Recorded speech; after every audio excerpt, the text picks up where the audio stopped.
Hello everybody and welcome to this new episode of Books Up Close. My name is Lloyd. I hope you're all doing well. My cat's just had food, so you may hear him running around the house because he's very excited.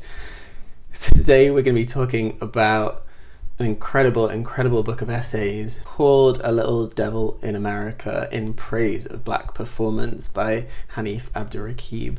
Now this book came out in 2021 and I only just got around to reading it after an incredible recommendation from a podcast called The Stacks, which I don't know if you listen to, but I really recommend it. It's great. And the host, Tracy Thomas, basically decided it was her best book of last year, and I think I kind of agree. It is incredible, and I'm sad I didn't read it sooner. So Abdurraqib is a poet, a critic, an essayist. He's written loads of wonderful things. His last book was They Can't Kill Us Until They Kill Us, which some people might have read, is worth a look at. But this book in particular is really a collection of essays that survey Black performance across the 20th and 21st centuries.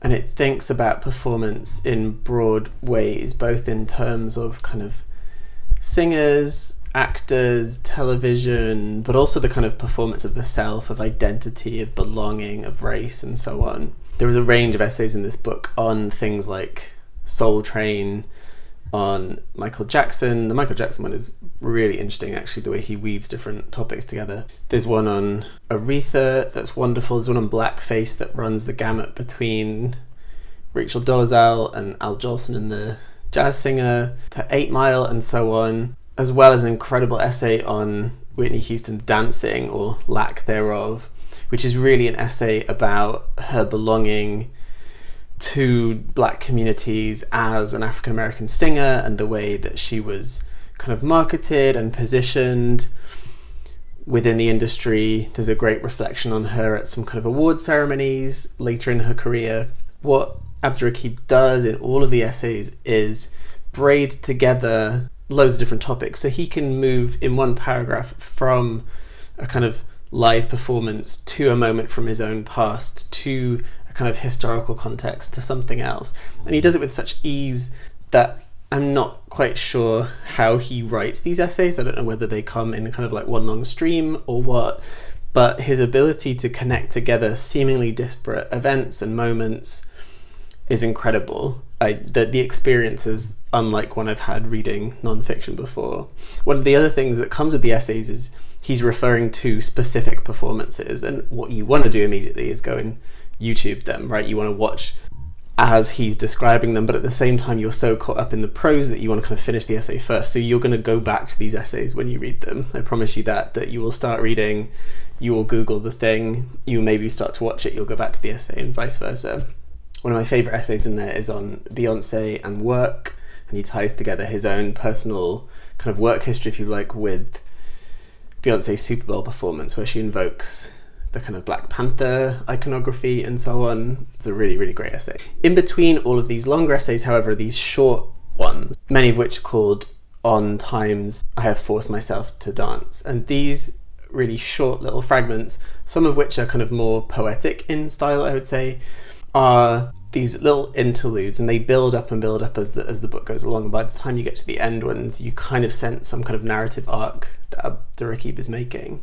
The last one of these, about heartbreak and despair and brotherhood, really, and community, is so good that I read it twice through, crying both times. Is beautifully done and really understated. An essay that is about kind of giving up, or almost giving up, and the way in which kind of family and bonds can bring one back to oneself is just incredible. I recommend that essay alone.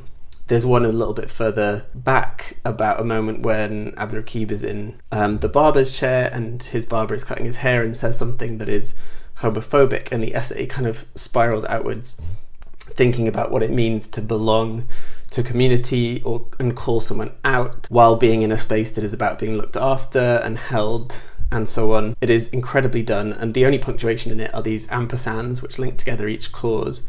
And you really don't notice it as you read because it's so kind of caught up in the kind of breath and the thought process that Abdurraqib is going through.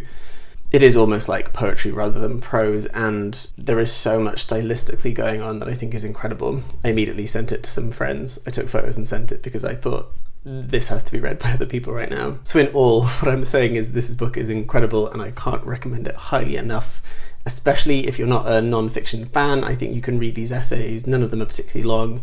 You can read them quite quickly and they're so engaging across different topics, and the kind of braiding together of the historical, the cultural, the personal, and so on is done with such ease and simplicity that you will get hooked. There's no real like dud essays either. Usually in a non-fiction book there's always like one that, or you know, a couple that you might push aside and think they're less interesting, but there's nothing in here that I thought, this does not interest me. So this book has the highest praise from me. Couldn't recommend it enough. Please go out and buy it. Tell everyone about it. If you have already read it, please leave some comments below. Tell me what you thought. I'd really like to hear from you. But as ever, please do like this video, do subscribe and ring the bell for notifications, leave comments about this book and other things that you've been reading. I really like hearing what you've been reading. It's nice, I keep adding stuff to my wish list. And until next time and next video, look after yourselves, stay well and keep reading.